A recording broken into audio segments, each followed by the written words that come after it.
네, 이제 2부를 시작을 하겠습니다. 식사가 지금 끝나지 않으신 분은 계속 드시고 2부를 시작하기 전에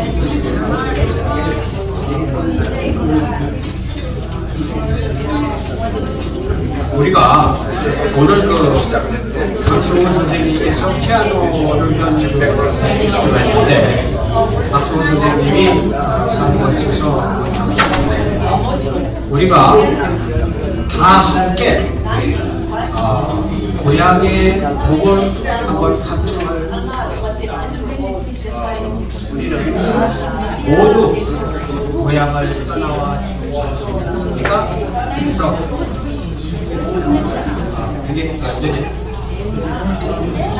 오케이. 떠나온 우리 고향을 생각하면서 고향의 봄을 합창을 한번 보고 2부를 시작하겠습니다. 음정은 제가 한번 맞춰보겠습니다. 앉아서서 해도 될 겁니다. 나의 살던 고향은 어디든 살고 복숭아도 살고 아비긴 날에 벌긋 나오네 따인 동네 그 속에서 놀던 때가 그립습니다.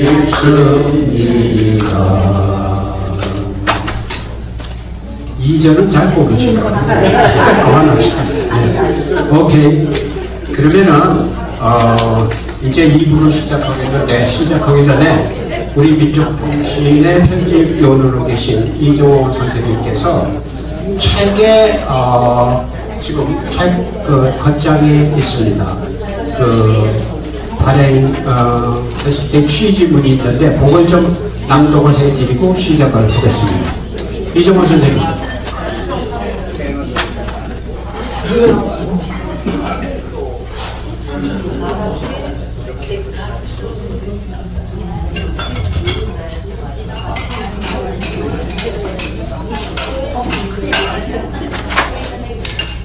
편집 후의 말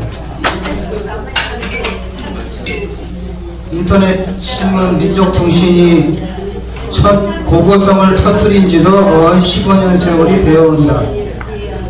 민족통신은 그 나날 6.15 공동선언과 14선언 이행에 자주 평화통일, 민족 대단결이 있다는 것을 당당히 주장하며 통일 언론으로서의 뚜렷한 자치를 새겨왔다. 민족통신은 그 사이 60차례 북부 조국을 찾아 사회생활의 연면에 대한 취재활동을 하면서 북부 조국 바로 알리기를 위한 집필활동을 적극 벌여왔다. 민족통신이 방북 취재 관행에 서술한 한편의 기사마다에는 공화국의 격동적인 현실과 인간들의 아름다운 삶 그리고 우리 민족의 보다 휘황한 내용이 그려져 있다. 무릇 언론의 생명력은 정의와 진리에 얼마나 충실한가에 달려있다고 하였다. 또한 바닷물을 다 먹어보아야 그 짠맛을 아는 것은 아니라고 하였다. 공화국의 현실을 덜지도 더하지도 않는 객관 정립장에서 있는 그대로 옮겨놓은 민족통신의 글줄마다에서는 1000만 국민이 일심으로 뭉친 인민 대중중심의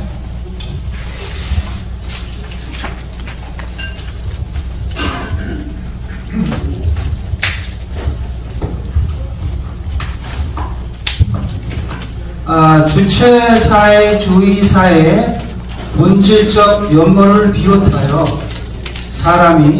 사람답게 사는 이상적인 사회상의 화폭이 그대로 안겨옵니다. 본사 편집부는 민족통신 대표이며 편집인인 로빌랑 선생의 한국 취재기 2013년 12월까지를 묶어 도서로 내놓는다. 민족통신의 자매지인 자주민보에 게재된 일부 글들도 함께 첨부하였다. 이 도서가 남조선과 해외 동포들이 우리 공화국을 바로 이해하는 데 도움이 되기를 진심으로 바란다. 주체 103 2014년 3월 편집부.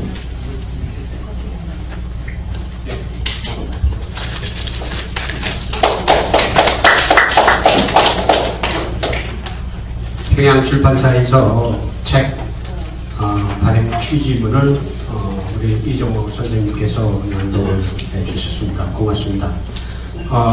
서두에 제가 말씀드린 것 같이 이번에 그 콘서트는 대담 형식으로 하겠습니다. 저자와 우리 김기대 목사님께서 좀 대담 형식으로 하는 형식을 취해보겠습니다. 김기대 목사님.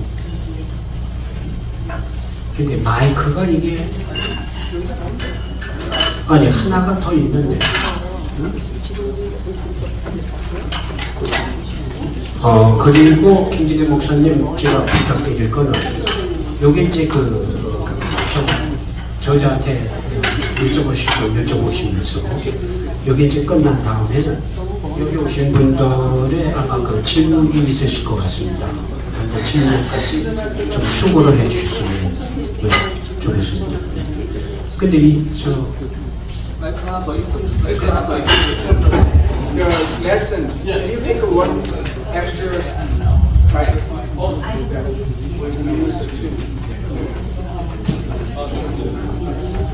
제가 보낸 이메일을 안 해주시면 오케이. 라이브러리가 네, 안녕하세요. 오늘 그 북콘서트 형식으로 진행한다고 해서 사회를 맡은 김기대 목사라고 합니다. 얼마 전에 우리 노선님 전화를 하셔가지고 이 행사의 취지를 말씀하시면서 저한테 그 대담 형식의 북콘서트를 진행할 터인데 사회를 좀 맡아달라고 하셨을 때 제 첫 일성이 뭐였냐면 저는 그 남의 책잔치에 와서 할 말은 아니지만 우리 노선생님하고 통일관이 틀린 사람입니다. 대북관이 틀린 사람입니다. 이렇게 말을 했습니다. 우리 남북한 동포들 누구인들 통일을 바라지 않는 사람이 있겠습니까만은 북쪽에서도 마찬가지고 우리 남쪽에서도 마찬가지고 대북 인식이라는 것들이 각기 다양한 인식을 갖고 있기 때문에 옳다 그르다를 떠나서 각기의 그 의견이 존중돼야 되는 입장이고요. 그런 점에서 저는 우리 노선생님하고 벌써 10년 이상 오랫동안 친하게 지내왔지만 다른 건 다른 거고 같은 건 같은 거고요. 우리 노 선생님이 말씀하시기를 그래서 저한테 부탁했답니다. 다르기 때문에. 그러니까 우리가 보통 이 책들을 자기가 쓴 책을 표현할 때 졸저, 졸필, 졸보라고 하지 않습니까? 굉장히 겸손의 표현인데요. 오늘 아마 우리 서복사는 겸손하게 제가 어떤 질문을 던져도 잘 대답해 주시려고 믿고 사실은 조금은 더 제가 가지고 있는 대북관보다는 더 약간 오른쪽에서 질문을 하겠습니다. 제 본심은 아니더라도 오늘 제가 좀 악역을 맡겠습니다. 나중에 저런 사람이라 해서 그러지 마시고요. 우리 일반적인 수준보다 우리 교민 수준보다는 그래도 조금 왼쪽이겠지만 그쪽에서 진행하려고 합니다. 예, 준비되셨습니까? President Wood, this is I'm sorry, we are only use a Korean language. When you are busy, I think you are comfortable. He raised the question and then I answered about the book and myself. 예. 졸저라고 표현하는데 불쾌하지 않으십니까? 예, 그거 필자가 말씀하시는 거 제가 답이 졸저라고 하시는 건 그런 입장은 아니고요. 네, 그럼 몇 가지 질문 드리겠습니다. 일단 우리 오늘 책을 보시면 여러분 다 구입하셨죠? 네, 민족통신 진실을 말하다인데 뭐 우리가 보다시피 평양출판사 북에서 나온 책입니다. 그 제목이나 이런 것들이 좀 특이한데요. 먼저 제목에 얽힌 얘기를 말씀해 주시죠.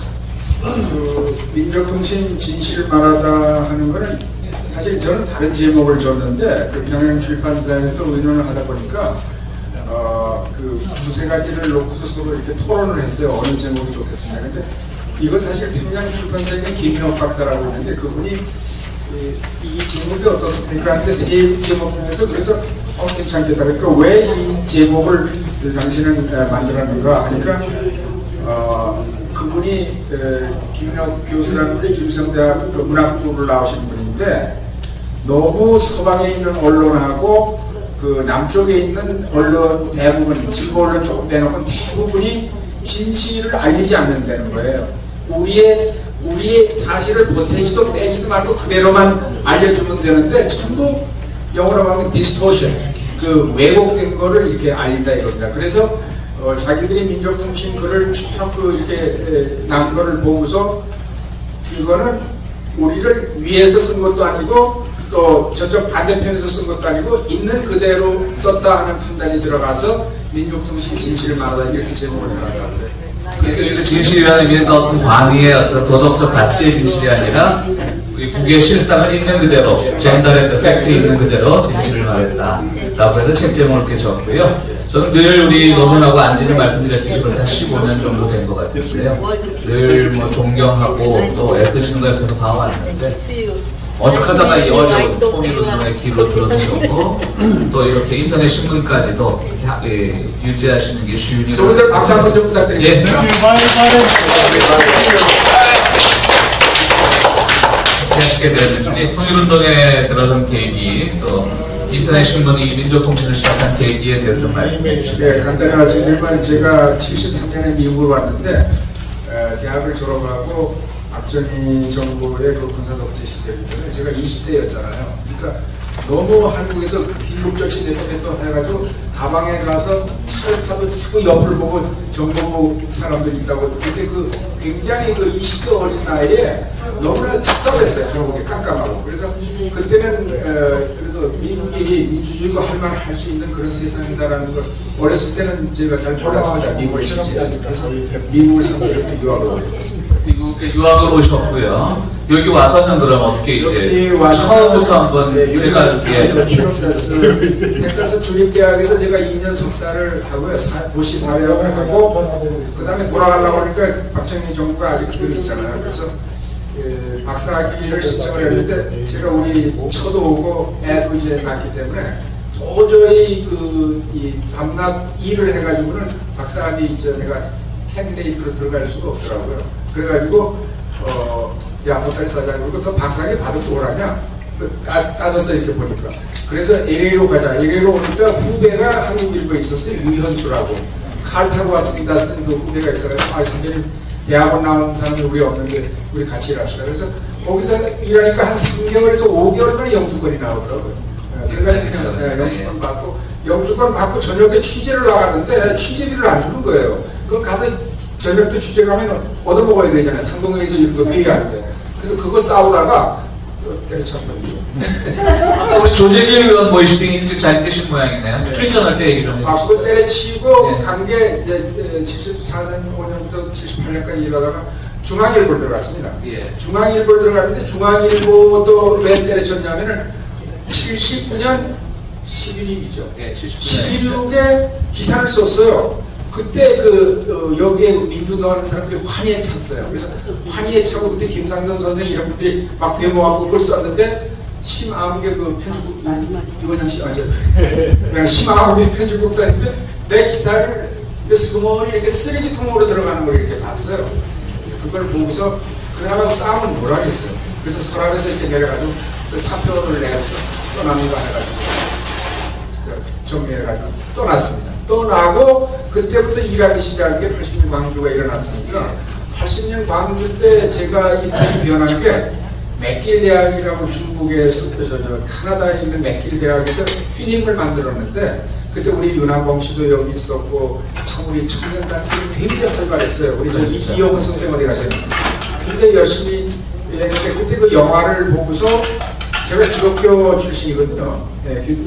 목사님 죄송합니다. 저도 상당히 돈독한 신앙인이었는데 원래 평신도들이 목사보다 돈독한 거죠. 그래서 그 필름을 보고 나더니 이성화 선생님도 있구나. 그 필름을 보고 나서요, 이 기독교인의 한 사람으로서 도저히 삼시세끼 그냥 밥 먹고 이렇게 할 수 있는 그걸 못하겠더라고. 그래서 거기서 80년 그때부터 올인하기 시작했어요. 예, 그때 통일운동을 시작했고요. 네, 스트리트 저널 예, 스트리트 저널 그만두고요. 그럼 제일 처음 방북하신 게 언제죠? 90년 8월 15일. 90년 8월 15일. 80년대는 아니었고요. 89년에 임수경 그다음 13자 해가지고 다그 예. 이야기가 끌어올려가 원민년 때죠. 준비위원으로 항상 들어갔어요. 아, 원민년 준비위원으로. 예. 그때 어떠셨어요, 그때?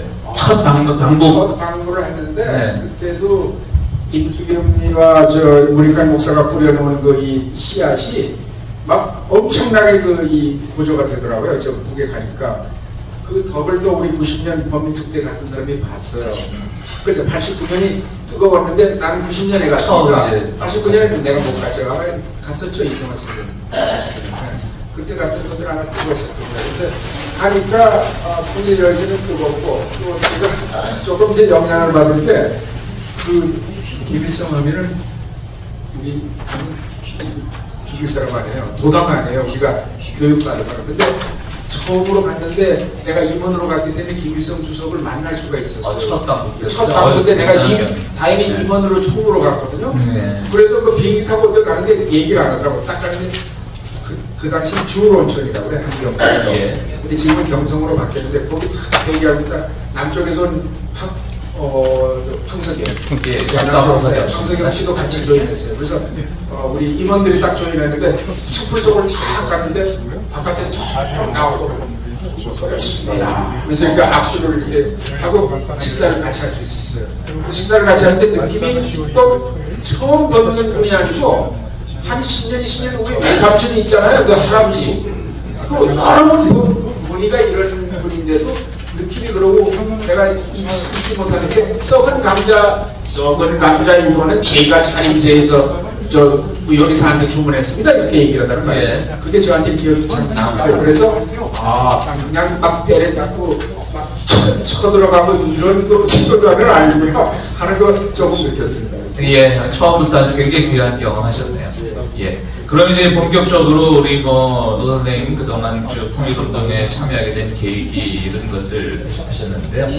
그 우리 책에 들어가 보면 제가 느낀 건 그렇습니다. 물론 이게 진실을 말한다. 우리 한국의 그 보수 언론들, 남쪽의 보수 언론들이나 우리 이민사회의 언론들도 말할 것도 없고. 그래서 우리 이원영 국장이 이렇게 뜨는 거는 이제야 비로소 진실을 말하게 되는 거지 뭐 특별한 건 아닙니다. 이제 그만큼 우리가 왜곡된 가치를 많이 느꼈는데요. 그럼에도 불구하고 아직은 이제 제 세대 정도는 뭐 전쟁의 경험도 없고 또 저 같은 경우도 부모님들도 다 남쪽 출신이고 하니까 북에 대한 시각들이 조금은 왜곡될 수밖에 없거든요.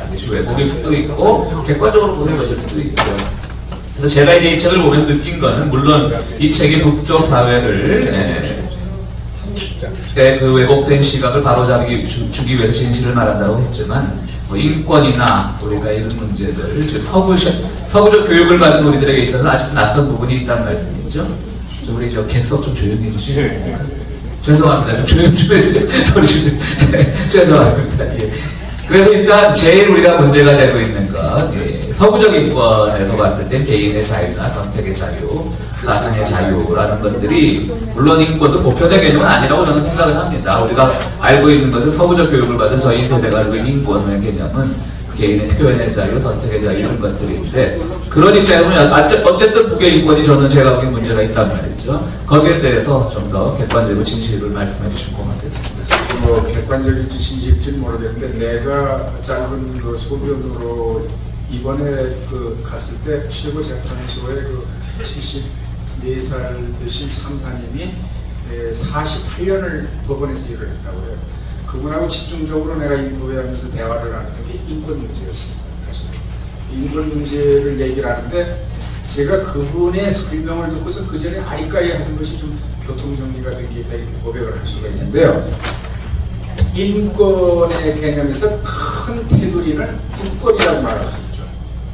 집단, 사회라든지 나라라든지 그 나라의 큰 테두리에서 자주권과 주권이 있어야지 그 안에 사시는 분들이 자주성을 향유할 수 있고 자기 운명을 개척할 수 있는 그런 능력과 이 선택을 할 수가 있는데, 이 큰 테두리에서 일제시대 때 또 남쪽 같은 경우는 지금 미국의 그 군사주권까지 지금 절치작전 지휘권도 이런 상태에서는 아무리 기생집을 가고 뭐 어디를 가고 자유분방하게 한다고 하지만 실제로 그게 인간의 권리를 향유하는 거라 이렇게 생각할 때 첫째로 저는 뭐냐면 국권은 상위 개념이고 인권에 있어서 하위 개념이 개인의 권리다 이렇게 생각한다 이겁니다. 그러면 개인의 권리도 저는 두 가지가 있다고 생각합니다. 개인의 권리 첫째는 바른 권리가 있고 바르지 못한 권리가 있다 이렇게 저는 이건 제 얘기입니다. 그렇게 저는 분류를 했습니다. 그 바른 권리라는 게 뭐냐? 바른 권리라는 게 알 권리가 있어야 돼요. 알 권리가 있는 건 교육받을 권리가 있어야 돼요. 돈이 없어서 못 받으면 안 된다. 그건 완전 무료 교육이 들어야 돼요. 그 다음에 생존권에 대한 권리가 있어야 된다. 먹고 사는 문제가 가장 기본인데 먹고 사는 문제가 보장이 안 되는 데서 어디에 인권이 있을 수가 있겠는가? 북쪽에는 식의주 이것이 나라에서 다 해결해줘. 그리고 세금이 없는 나라예요. 그 다음에 병이 아프면 무료입니다. 이렇게 등등등등등 제가 뭐 설명을 몇 시간에 계속 할 수도 있는데 인권 문제 전 그 미국 제네바 인권 거기서도 난 좀 발언 좀 하고 싶어요. 그 다음에 그 박수정 그 분이 얘기한 게 안타까운 일이다. 지금 국제 글로벌 커뮤니티 국제사회에서 인권에 대한 데피니션 개념이 정립이 된 게 없습니다. 상당히 지금 unclear 불투명합니다라는 얘기가 그것도 영어도 잘 하시더라고요. 그리고 제네바에도 여러 번 갔었대요. 그런 문제 토론하고. 그래서 간단히 얘기하면은 우리가 인권의 문제를 우리 서방에 사는 우리 자유주의에 사는 우리가 보는 인권하고 그 다음에 저쪽 사람들이 보는 그 사회주의에서의 그 큰 테두리에서 인권 또 개인의 나쁜 권리는 뭐냐면 기생집 가고 뭐 쇳간도 먹고 뭐 모임하고 뭐하고 노름하고 등등등등 하는 거는 개인의 권리도 되지만 그건 바람직한 권리이기 때문에 개인의 자유, 개인의 권리 중에서 두 가지로 저는 나눈다 이렇게 생각합니다. 이건 굉장히 긴 것 같아서 다음 질문을 위해서 생각하겠습니다. 예, 보시면 그 말씀하셨듯이 최근에 그 인권 논의들 보면 사회적 인권과 개인적 인권을 나누는 거죠. 그러니까 우리가 말씀드렸듯이 이쪽 남쪽에서 교육받아 자란 저희들에게는 아무래도 개인적 인권을 좀 우선시하는 경향이 있고요. 그러나 어떤 공동체가 사는 것, 공동체 전체 안녕을 위한 것, 그런 공동체적 인권 쪽에서는 북한의 인권 문제는 문제가 없다. 이제 이런 식으로 우리 의원님께 정리를 해 주셨습니다. 그러면 또 하나는 이제 우리가 흔히 말하는 사회주의, 공산주의 하면 항상 그 정치가 위에 있지 않았습니까? 그래서 어디든 뭐 정치국이 군대 안에도 조직되어 있었는데, 최근에 북이 이제 여러 가지 어려운 고비를 넘기면서 군의 개념이 앞장서게 되었다라는 말이죠. 그래서 저희처럼 이제 뭐 그 사회주의, 저희가 알고 있는 사회주의 범위 안에서는 그 선군이라고 하는 개념이 상당히 더 정통 사회주의 입장에서 낯선 개념인 건 사실입니다. 지금 북한이 추진하고 있는 그 선군 정치의 그 취지와 내용을 좀 더 설명해 주시면 고맙겠습니다. 이제 군하고 이제 정치, 당 이런 걸 보면 우리 인류 사회에서 진보적인 나라들 여러 개 되는데 당보다도 군이 먼저 생긴 나라가 딱 하나 있는데 그게 북조선이라고 북한이라고. 거기는 발치산 시대에 이미 이 유격 때부터 군이 먼저 생겼습니다. 그리고 정부 수립해가지고 결국은 당이 생기고 이렇게 해가지고 지금 연결이 됐는데 지금 중국 제도를 내가 공부를 해보니까 북하고 제도가 내면적으로 다름을 느끼는 게 뭐냐면 예를 들어서 학교 같은 데가 교장 선생이라는 건 교육의 전문가 아닙니까? 반드시 교장 선생이 있으면 여기 당서기가 있더라고요. 그 다음에 이제 학교, 병원도 원장이 있으면 그 메디컬 엑스퍼트가 그 옆에 당의 세크레터리가 같이 둘이서 항상 움직이더라고요. 이게 중국하고 북의 그 사회주의 운영 체계가 똑같다는 걸 제가 느꼈습니다. 그래서 북은 말합니다. 우리는 사실은 당보다도 군이 먼저 생겼습니다. 그리고 저 사람들이 선군을 쓰기 시작하는데 오늘날 와서 선군 정치, 선군 정치 아니라 김일성 주석 시절 항일 투쟁 시기부터 선군이 시작이 된 거예요. 빨치산 유격. 예, 그때부터. 그런데 지금은 이 사람들이 선문을 해서 이유가 뭔가 하니 건설이라든지 아파트 짓는 모든 산업에 먼저 나가서 딱 그 토대를 잡는 게 군인들이 나가서 토대를 잡더라고요. 그 다음에 군인들이 하고 뭐 이거 뭡니까 나팔 막 불고 그렇게 딱 해놓고 그 다음에 일반 민간인 워커들이 세컨더리로 이 스테이지로 이렇게 들어가더라고요. 그래서 군인이 모범을 보인다 하는 것이 나는 선군하면 군인이 모든 건설에 있어서 모범을 보인다. 이게 선군에 대한 개념으로 생각이 됩니다. 뭐 다른 정치적인 의미는 없겠습니까? 그냥 모범적으로만. 정치적인 의미는 이런 건 있는 것 같습니다. 이 북의 역사라고 하는 게 우리가 아시다시피 일제 36년 미국과의 대결 국면이 지금 내년이면 딱 70년 되는데 70년 동안에 저기는 안 지나서나 미국한테 쫄아가지고 대결 국면, 긴장 국면, 잠 못 자고 또 여기서 군사훈련하게 되면 저쪽에 가만히 있을 수가 없잖아요. 그리고 지금 미국에서는 9차례 핵무기를 사용하려고 했어요. 북에다가 9차례. 그리고 지금 다시 청계에 있다가 철수했다가 지금 핵무기를 다시 배치한 게 1723개입니다. 1723개 뉴클리어 워헤드가 지금 남쪽에 있다 이겁니다. 그러면 저 사람들은 글쎄 모르겠어요. 한호섭 씨 같은 사람은 250개, 150개 이렇게 있는데 제가 볼 때는 한 2다즌 정도는 되는 것 같아요. 12개 아니라 25개 정도. 25개 정도는 만들어 놓은 것 같다. 이렇게 저렇게 계산해 보니까. 그래서 저분들이 핵무기를 만들어 놓은 그 배경은 또 이따가 설명하겠습니다. 예, 알겠습니다. 잠깐 뭐 책하고 상관이 없는 얘기인데요. 군대 얘기가 나와서 말씀했는데 혹시 국외 군대 내부 정수 취재하신 적이 있으세요? 네, 있습니다. 예. 한번 말씀해 주시죠. 우리 왜냐하면 남쪽 군대가 요즘 엉망이지 않습니까? 구타로, 자살로, 뭐 살해로. 근데 군대 의외로 북의 군대가 그 국민증집제가 아니라는 걸 잘 모르는 분들이 계시고요. 그렇죠? 다 지원제죠, 거기는. 예. 그리고 뭐 지원제지만 뭐 사실상 진집제라고 봐도 좋습니다. 예. 굉장히 그렇게 봐도 좋습니다. 예. 어쨌든 뭐 군대를 갔다 와야 사람 취급을 받으니까. 근데 뭐 그 군대라는 것이 있는데 어떤 뭐 계급제도 좀 아는 범위 내에서 그다음 군대 내 경영 생활 같은 것들 사람들한테 여기 이렇게 다른 거 있잖아. 이거 단 거. 지금 계급이 뭡니까? 했다 지금 방신당했어. 선생님 계급이 뭡니까? 이런단 말이에요. 계급적 개념이거든요. 그러니까 그러면서 아니 내가 그래서 계급이 뭡니까 하니까 그렇게 하면서 굉장히 불쾌하게 하면서 나한테 뭐라고 하냐면 우리가 지금 계급 때문에 이렇게 투쟁을 하고 있어 내가 이렇게 얘기하는 거예요. 근데 내가 계급이 뭐냐고 물었잖아요. 그래서 군사칭호라 그럼 내가 계급이 아니라 군사칭호. 그래서 내가 그 순간부터 절대로 계급이 뭡니까 묻지 않고 군사칭호가 뭡니까 그러니까 군사칭호를 제가 이렇게 그림 그려가면서 이번에 자세히 공책에도 다 공부해서 그리고 하나 내가 윤일병 사건 때문에 이거 물어봤습니다. 거기 까놓고 얘기합시다. 어디든지 뭐 발도 차고 뭐 기합 주고 이러는데 인민군도 그렇게 많죠. 내가 유도 작전을 좀 이렇게 했어. 우리는 때리는 거는 군대 내에서 없습니다. 그렇게 얘기하는 거예요. 그러니까 진짜냐고 그러니까 진짜라고 그러는 거예요. 그래서 내가 이거를 7사람한테 물어봤어요.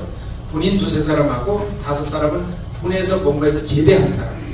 군 내에서 때리지 못하게 하는 게 규정화 되어 있답니다. 그리고 군 내에서 상급이든지 낮은 그 시작이든지 서로 존중하는 관계가 돼야 된다는 그게 돼 있답니다. 그래서 이렇게 보면은 장교하고 간부하고 이쪽 그 사병하고와의 존댓말 하는 걸 제가 많이 들었습니다.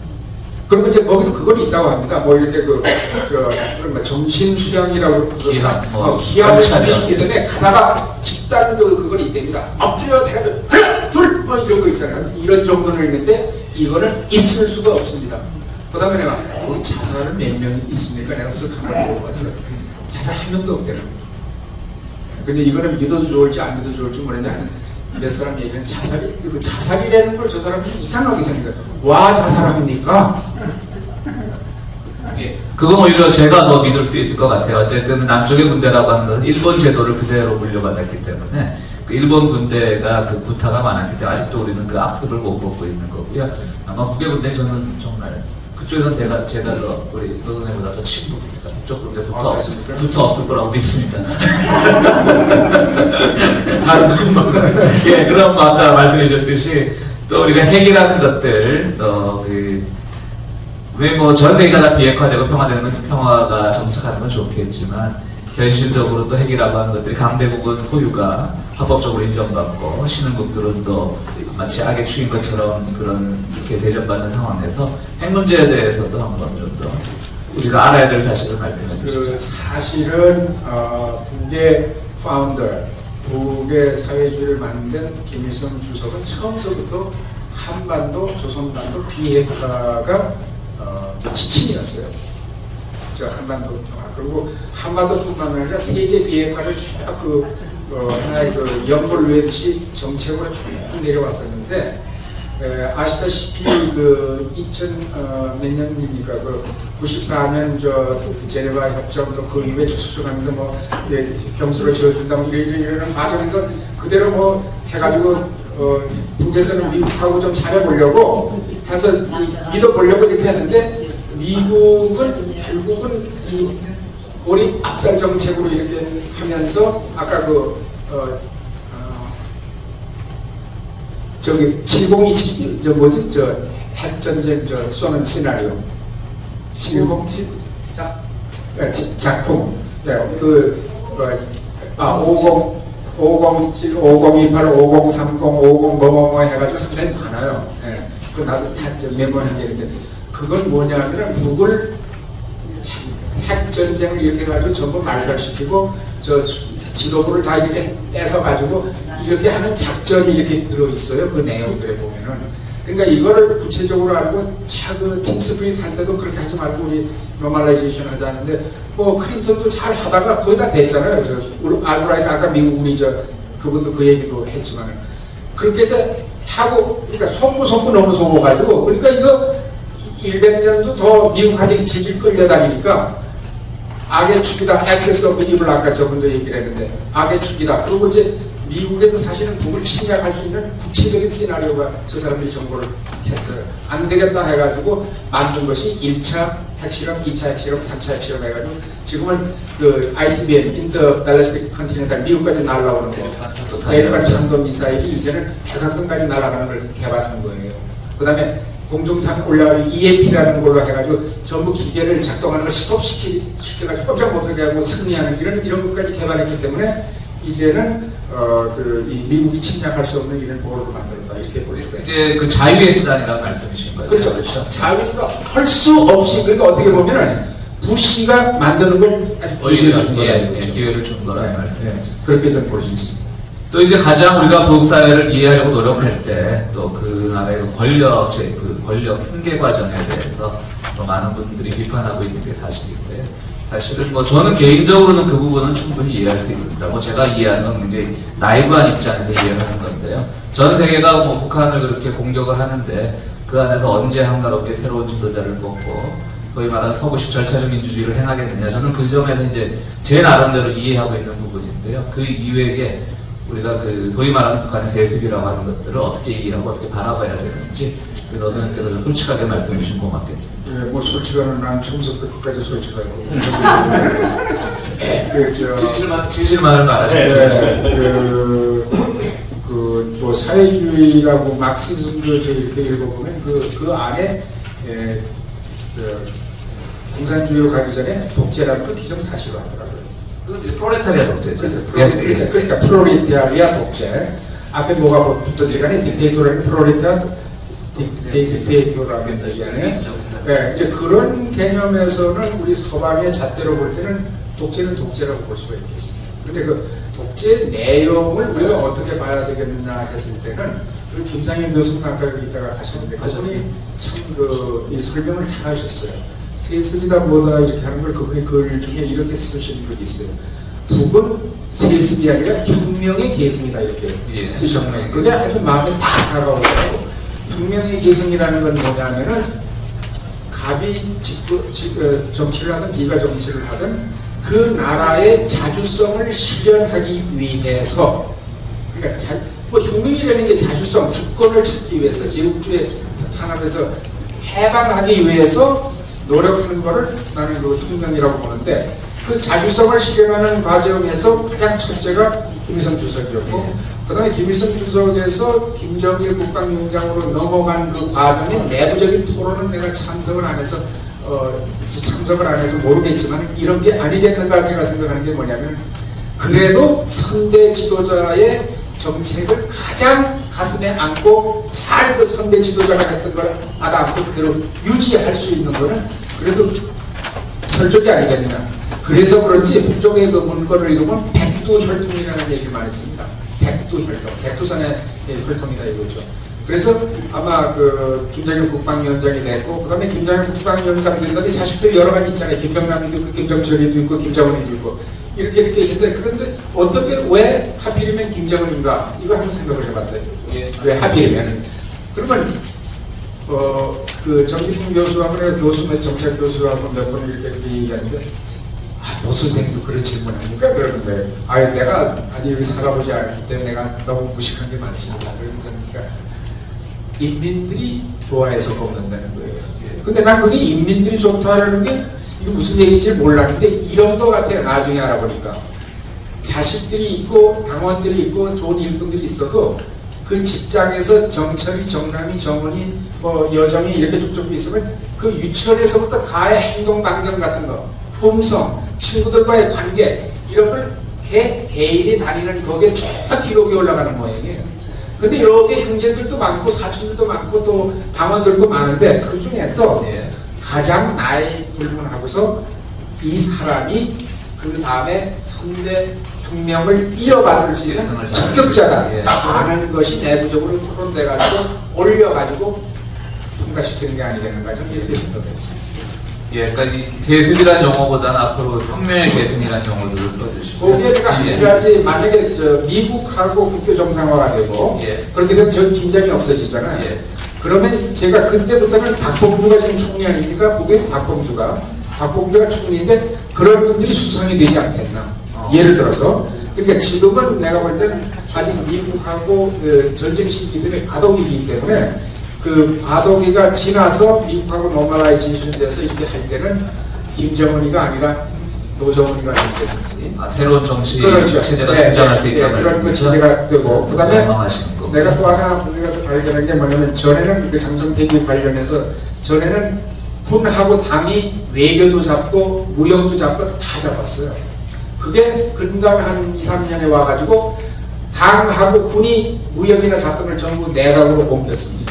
그 내각으로 옮겼는데 여전히 장성택이는 그 군에 전에 있던 그걸 그대로 유지해가면서 자기 군고에다 420만 유로 여기저기 돈도 하고 그 라인으로 해가지고 술집 가고 여자하고 뭐 이런 굉장히 그런 많더라고요. 그래서 나는 역사는 발전하고 변화, 쇠퇴하고 세 가지로 보는데 북의 역사도 지금은 과도기이기 때문에 우리가 말하는 세습이라든지 혈통주의에 의해서 하지만은 이것이 제일 미국 문제니까 미국하고 관계 개선이 되는 경우에는 노정훈이, 백정훈이, 서정훈이도 이 혁명의 그 예술로 가지 않겠나. 한국의 정씨가 만약에 김이박 씨인데 예를 드실 때 꼭 두 번째 노 씨가 나오네요. 그죠? 너무야. 노길남. 그 아까 잠깐 말씀하셨는데 그 얘기. 노년도 있지 못해요. 우리 그런 이름은 거론하지 말고. 불쾌합니다. 죄송합니다. 그 아까 말씀 중에 그러니까 내각으로 이 많은 사업권이나 이런 무역권이 넘어갔다라고 하는 건 그만큼 이제 당이나 군이 정상화되고 좀 더 이제 경제 발전에 많은 이제 생각을 한다는 그런 뜻으로 받아들이는 거죠. 알겠습니다. 한 가지 없이는 많은 변화 중에 하나가 저는 신문 기자네요. 그러니까 북에 가서 참 인터넷을 내방해놓고 쓰고 싶은데 김정일 국방위원장 시절에 그게 이루어지지 못했어요. 한 4번 정도 제가 제기를 했는데 근데 이 얘기가 기록에 남아 있었던지 김정일 국방위원장 세상 떠나고 김정은 집권 딱 하고 나서 내가 고려대를 딱 갔을 때 내 방에 인터넷이 딱 있었어요. 그게 아주 첫 번째 언론에서 그래서 연합 뉴스도 내가 평양에서 볼 수 있었고 여기 있는 내 사랑하는 부인한테도 이메일로 I love you 이런 것도 좀 보내주고 그건 뭐 확인 불가한 그렇죠. 어쨌든 북한 내에서 아직은 인트라넷이죠. 일반 인민들은 일반 오디너리 피플은 사용을 못하고 특수 부처에 있는 사람들은 그 부서에다 놓고 쓰는 것 같습니다. 알겠습니다. 오늘 저도 뭐 나름 뭐 우리도 선생님만 못하지만 나름 뭐 많이 공부를 해봤는데 오늘 새로운 얘기들을 참 많이 들은 것 같습니다. 그런데 이제 우리가 아까도 말씀하셨듯이 최근에 이제 서구식 민주주의, 소위 말하는 절차적 민주주의 같은 것들에 대한 회의들이 많이 일어나고 있죠. 대표적인 것이 이제 남쪽이죠. 87년에 절차적 민주주의 이뤘다고 좋아하다가 10년 우리 민주정부 겪고 나서 완전히 지금 절차적 민주주의에서 됐다고 주장하는 사람들에 의해서 역사가 지금 거꾸로 가고 있지 않습니까? 그런 거 생각하면, 그렇게 바라보면 북한이 가지고 있는 우리 세습 또는 혁명의 계승, 어떤 용어로 표현하든 간에 분명히 우리가 이해할 지경은 좀 더 넓어질 수 있다라고 생각을 해봅니다. 그런데 제가 또 북한 지제를 보면서 흔히 말하는 사회주의의 기초가 되었던 그 막시즘, 정통 막시즘과는 사실은 주체사상은 좀 많이 다르지 않습니까? 그것이 또 1980년대 한국의 대학가의 열풍을 일으켰던 그 PD, 정통 막시즘에 기초했던 계급주의, 그러니까 민중민주주의라고 우리가 하죠. PD 계열, 또 우리가 흔히 주사파라고 부르는 NL 계열 주의인데, 과연 그 주사파와 그러니까 NL 계열이죠. 주체사상과 정통 막시즘은 어떤 점에서 비슷하고 어떤 점에서 좀 다른지 좀 설명해 주십시오. 오늘 제일 어려운 문제입니다. 시험 치는 거예요. 제가 그저 아는 상식으로는 우리 대학 다닐 때는 그런 게 없었는데 우리 후배들이 NL파다, PD파다. 80년대 중반부터 생겼습니다. 근데 뭐 저도 이 막스라는 분이 어떤 분인가 해서 이제 조금 읽어도 보고 이렇게 했는데, 저는 뭐 사회정치학에서 저희가 논문은 통일관계 민족 대단계를 썼기 때문에 이렇게 막시즘이라든지 주체사상이라든지 우리 김영환 박사님이 그 주체 철학을 하시는데, 저는 그 철학을 하지는 않았습니다. 그냥 옆에서 복학으로 이렇게 한 그 지식의 기초에서 말씀드리면은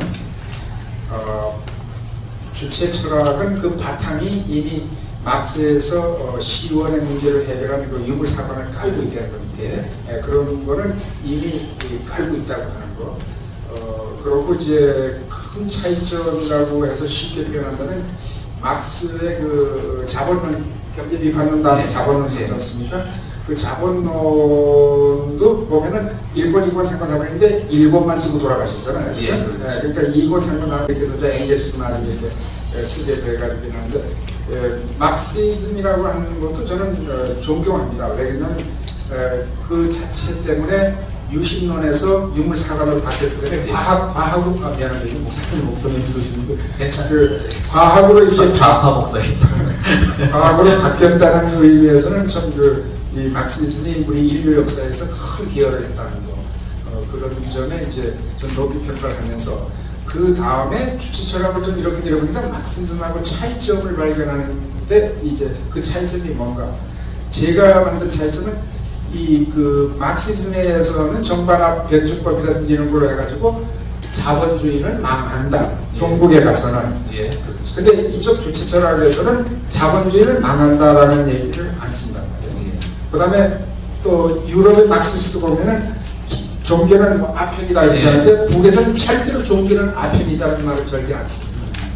이제 그런 것, 생활적인 면에서 차이점을 느꼈고, 그 다음에 또 하나는 북은 가장 중심을 사람에다가 둔다고 하는 거.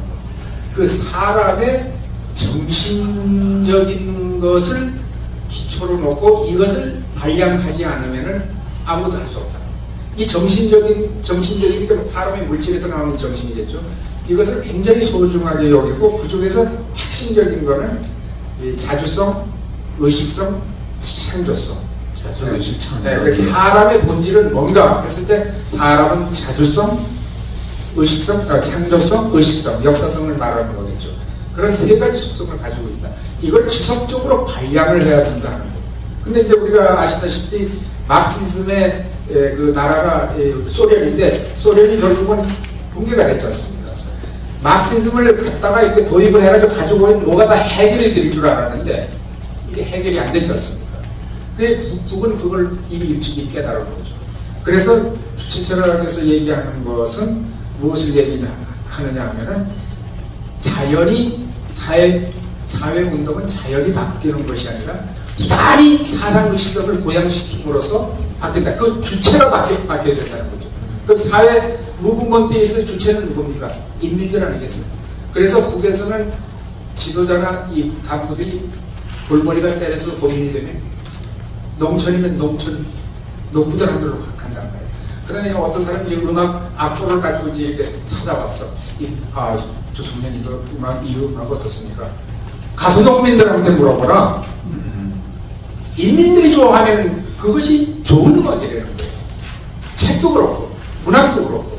그러니까 김주석이 항상 고민에 빠졌을 때는 인민 속에 들어가서 거기서 답을 얻어가지고 정책으로 이렇게 펼쳐나갔다는 거예요. 어떻게 보면 인민 중심인데 사람들이 저기 막 무대뽀를 막 이렇게 하는 줄 아는데 그렇지 않더라고요. 그 사실 러시아 우리가 소련 독립했지만 소련도 과거에 이렇게 내가 동아일보 신동원에서 많이 읽었지만 거기도 상당히 그 운영 자체는 민주적으로 많이 운영을 하더라고요. 원웨이가 아니라 내려오고 올라가고 투웨이가 이렇게 돼 있는데 특히 북은 투웨이가 많다 이거든요. 그래서 현지 답사라고 하는 거 우리가 나가잖아요. 저 김주석도 그렇고 이제 현지 답사 나가는 게 그냥 나가는 게 아니라 현재 나가서 도대체 돌아가는 게 어떻게 돌아가는가 그들의 이야기가 무엇인가 또 농부들의 이야기인가 그런 거겠거든요. 마지막으로 이제 NL과 PD를 말씀하시는데 저는 한 가지 차이점에서 심각한 차이점을 느낍니다. 선생님 우리 목사님 PD 계열 아닙니까? 저는 예수님 계열입니다. 학생 시절에 PD 서클에 나는 NL 서클 이게 PD 서클 NL 서클인데 우리 우리들이 아니라 대학교 내에서 NL과 PD의 심각한 저는 이 차이에서 느끼는 게 뭐냐면 PD 쪽을 주장하는 사람들은요 청산 대상을 자본가로 보는 거예요. 그렇죠, 그 맞습니다. 계급 모순에 기초. 그러니까 김호중이도 때려잡고 정몽준이도 때려잡고 누구도 때려잡고 재산 가진 사람 다 때려잡는 거예요. 근데 이쪽 NL 쪽에서 소위 주상파라고 그러지 않죠. 민족 모순에 기초. 이거는 절대로 그 사람이 자본가든 지식인이든 민족적인 양심이 있어서 제국주의를 싫어하는 것이 있으면 우리 편이다 이렇게 보는 거예요. 그러니까 훨씬 넓죠. 그러니까 청산 대상이라는 게 처부시다는 건데 이쪽에는 제국주의로 나오고 이쪽에서는 자본가로 나온다 이겁니다. 그러면 이걸 처부수기에 의해서 동력을 어떻게 구성하느냐. 동력 구성에 있어서 이 PD 계열 사람들은 뭐냐면 노동자만 자꾸 이렇게 치는 거예요. 노동자 아니고 나 같은 학비인들이 있잖아요. 지식인들은 우습게 보는 거예요. 그렇기 때문에 좀 좁지 않은가. 근데 NL 쪽에서는 사상과 이념 이런 거 다 초월해가지고 노동자, 농민, 청년, 학생, 지식인, 목사님들의 이르기까지 폭넓게 민족에 대한 애착심이 있으면 우리가 힘을 합쳐서 제국주의를 청산하자. 이렇게 나는 학교 다닐 때 이 NL과 PD의 논쟁에서 그게 가장 가슴 아프거든요. 예, 제가 정리하겠습니다. 너무 NL 편을 드시느라고 저를 완전히 폄하하시고. 그러니까 이제 NL 하면 민족 모순이 있죠. 어쨌든 우리 한반도만 놓고 보자면 우리 한반도의 모순이 민족으로부터 온 것이냐, 계급으로부터 온 것이냐인데 사실은 우리는 계급 모순을 많이 경험하진 않지 않았습니까? 왜냐면 워낙 우리가 분단이라고 하는 상황이 제일 컸기 때문에 그렇기 때문에 이제 대학가에서 NL이 90%라면 PD는 한 10%고 실제로 이제 그 PD 계열의 가장 큰 약점은 지식인도 어떻게 보면 청산 대상이지만 가장 또 공부 이쪽으로 나가면서 이론 중심으로 가게 되면서 엘리트주의로 가게 됐다는 PD의 약점이 있고 죄송한 말씀이지만 NL은 또 대중을 이렇게 섭렵해가는 과정에서 좀 무식한 게 있었고 인정하시죠?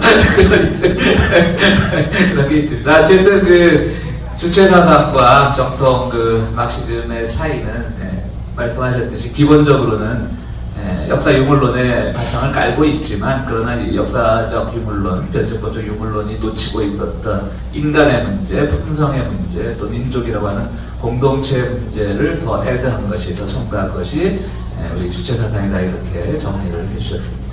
시간이 많이 갔는데요. 그럼 이제 혹시라도 못다 하신 말씀이거나 아니면 먼저 마지막 질문 드리고 이제 혹시 질문에 빠진 거 추가로 답변해 주시고요. 마지막 질문은 앞으로 이제 우리 노던회의 보시는 우리 한반도 통일 전망과 조선반도라고 해도 되고요. 통일 전망과 그리고 현 단계에 있어서 가장 큰 걸림돌이 무엇인지 선생님의 의견을 한번 말씀해 주시면 고맙겠습니다. 현 단계에서 걸림돌은 아까 내가 쭉 보여주면서 어린애들을 물어봐도 미국에 얘기했고 어른들한테도 미국에 얘기했고 이건 예세 아니겠어요? 예세인데 근데 그걸 어떻게 청산 이렇게 극복해서 우리가 하느냐 하는 거는 역시 오늘 그 14선언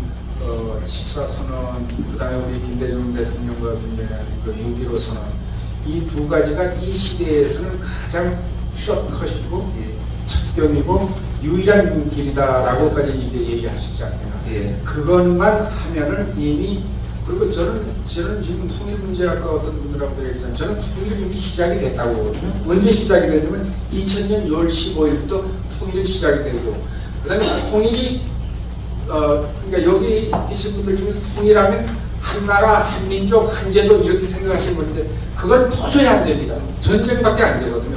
그렇기 때문에 1단계, 2단계인데 김대중 선생도 그래서 연합통일을, 연합제를 말씀하셨고 김일성 주석은 1980년 10월 10일 고려민주연방공화국 창안을 냈지 않습니까? 그거 비슷해요. 비슷한데 뭐 조금 차이점은 있는데 결국은 뭐냐면 어느 날 하루아침에 한 나라 공산주의, 사회주의가 됐는데 이제 남쪽이 자본주의가 됐는데 이건 전쟁밖에 안 되기 때문에 이미 김대중 대통령과 북쪽 김정일 국방위원장의 약속이 뭐냐면 느슨하든 안 느슨하든 연방 내지 우리 오인동 박사가 늘 하는 연합방 이 방법이 아니고는 방법이 없다는 거예요. 그러니까 당분간은 북쪽의 제도 이념 그대로 텍스 시스템 그대로 하고 남쪽 그대로 하면서 필요한 연방에 대한 걸 하면서 후대들 김주석은 그 다음 완전히 하나로 되는 걸 후대한테 밀어야 되지 않겠나. 저도 그 생각입니다. 그래서 일단은 그 연합방 우리 오인동 박사가 그토록 노래를 부르고 다니시는 그 연합방의 어느 부분에서 우리가 일단 했는데 그거는 이미 2000년 6월 15일 시작이 됐다 이겁니다. 잠시 이명박과 이 박근혜 정부의 보수성 때문에 지금 잠시 중단되고 있는 것이지 이것이 단한 부서졌다 이렇게 보지 않습니다. 그리고 전망을 얘기를 하셨는데 전망은 저는 뭐 개인적인 생활도 낙천주의지만 민족을 보는 민족과도 상당히 낙천주의고 그렇다고 해서 뭐 여기처럼 뭐 그냥 얼렁뚱땅 낙천주의는 아니고 근거가 분명히 있는 여기서 저를 지적하시는 얼렁뚱땅 저를 지적하시는 거고 아까 이거 쫄짝인지 뭔지 해치길래 나도 한번 제가 왜 이렇게 낙천적으로 보냐면 우리나라 사람들처럼 또 끈질긴 사람도 없다 저는 이렇게 봅니다. 아마 다른 나라 같으면 포기하고서 전부 만세 부르고 여행들 다 가고 이러는데 그래도 남쪽에서는 국가보안법이 있는데도 오늘도 어제도 지금 감옥에 있으면서도 계속 이렇게 투쟁을 하잖아요. 그리고 이 북쪽은 내가 걱정하는 게 하나도 없는 게 저기는 안지나서나 우리 민족끼리입니다. 저기는 우리가 남쪽 사랑하는 것 이상으로 저 사람들한테 와서 남쪽 인민들, 남쪽 국민들 욕하는 사람 한 사람도 못 봤어요. 그리고 남쪽 대통령도 우리하고 이제 교제할 때 욕 잘 안 해요. 오로지 저 사람들은 이 사람들만 얘기해요. 그러니까 이 사람도 나 같은 나도 미국 시민이니까 이거 아닙니까? 이 중에서 1%를 그렇게 욕을 하는 거예요. 그 1%는 뭔고 하니 기름 장사하는 사람, 큰 돈놀이하는 금융, 군사무기, Military Industrial Complex, 군사무기 장사하는 사람. 이 사람 1%가 우리의 이름을 뺏어가지고 지금 저렇게 노략질하고 막 때려부시고 그러잖아요. 이란도. 그래서 그분들이 굉장히 혐오감을 느끼는 것은 1%의 그 지배계급을 얘기를 하는 거지. 우리 목사님처럼 이렇게 선량하신 목사님이라든지 나같이 이렇게도 선량한 언론들이 이런 사람은 절대 욕 안 합니다. 남쪽에도 대부분 남쪽 욕하는 거 진짜 못 들었어요. 알겠습니다. 어쨌든 뭐 전망 밝게 보시고 좋고요. 제가 말씀 중에 이미 통일은 2000년 6월 10일부터 시작되었다는 말씀이 참 듣기 좋네요. 우리가 너무 그야말로 물리적인 통일, 그냥 어느 날 휴전선이 무너지고 어느 날 남북한이 하나가 되고 하는 그런 통일로만 생각하면 오히려 우리 마음속에 불가능한 것들이 더 먼저 떠오르는데 이미 우리 가운데 통일이 시작됐다는 말씀이 아주 인상적으로 들렸습니다. 혹시 제가 질문하지 않은 것 중에 추가로 말씀해 주시면 마지막 제가 정중하게 제가 한마디 하겠습니다. 저는 오늘 이 모임을 준비하면서 좀 걱정을 했습니다. 왜냐하면 노벨랑이는 친국이고 종국이고 조선일보, 텔레비 요 한 하루 이틀 사이에 있잖아요. 인터넷 보시는 분은 알지만 저만큼 떠들썩한 적이 없었습니다. 그 다음에 미스 USA 뉴욕 대본을 내가 가서 막말하면서 데모를 했다고 그렇게 하고, 그래서 여기 앉은 참 그 유명한 이 리인숙 선생이 저를 구제를 좀 해줬습니다. 저분이 큰 컬럼을 이렇게 탁 썼는데 그걸 연합뉴스에서 또 받아가지고 오늘 아침에 또 딱 썼더라고요. 그리고 이제 아까 우리 선생님도 얘기했지만 참 왕건이가 참 걸렸습니다. 뭐 잔칭이들한테 내가 소송을 걸어봤자 나올 것도 없잖아요. 왕건이가 참 걸렸어요. 그래서 소송 걸어서 제가 조선일보 조선TV 이기면은 내가 여러분들 약속합니다. 여기에 있는 분들은 제가 꼭 축배를 해가지고 진짜 내가 천만 원을 받든 1억을 받든 얼마를 받으면은 진짜 여기 있는 분들한테 내가 반드시 약속하겠어요. 앞으로 부탁드립니다.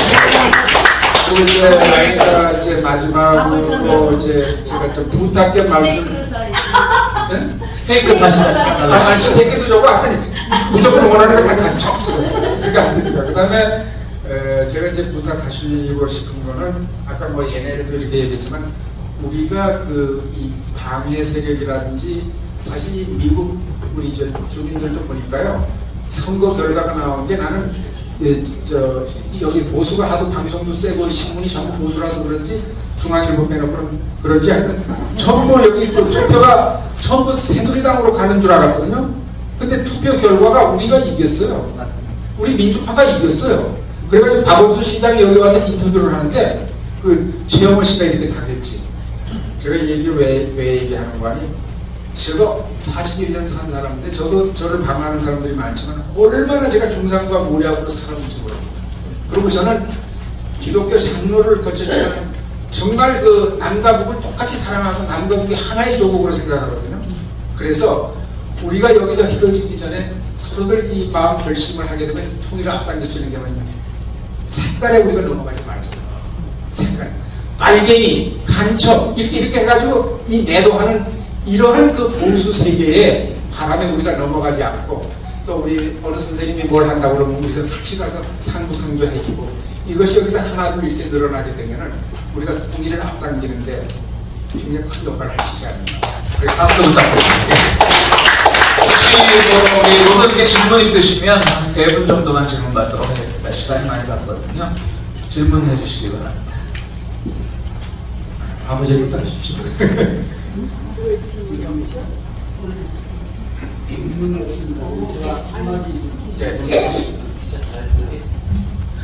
하여튼 우리 노 선생님 반갑습니다.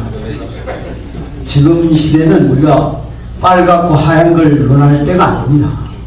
그 사람들이 논하는 것은 자기 기존 가지고 있는 것을 지키기 위해서 항상 하는 논의들이 더 많아요. 그리고 악한 것이 더 선하게 보이는 시대가 요즘 시대라고 저는 봅니다.